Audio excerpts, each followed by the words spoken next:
నా మనస్సే నాకు ఎసెట్‌గా ఉండాలంటే ఏం చేయాలి?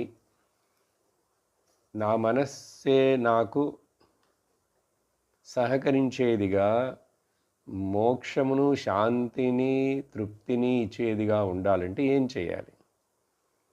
ఏం చెప్తున్నారంటే, వివేక వైరాగ్యాలను బాగా అభ్యసించాలి. వివేక వైరాగ్యాలను అభ్యసించాలి. అలవాటు చేసుకోవాలి. అప్పుడు అలా చేశావంటే చిత్తములో ఉన్నటువంటి మనసులో ఉన్నటువంటి రజోగుణ, తమోగుణముల యొక్క వికారాలు, వాటి యొక్క ఎఫెక్ట్ అంతా తగ్గిపోయి వాటి నుంచి మనం ఫ్రీ అవుతాం.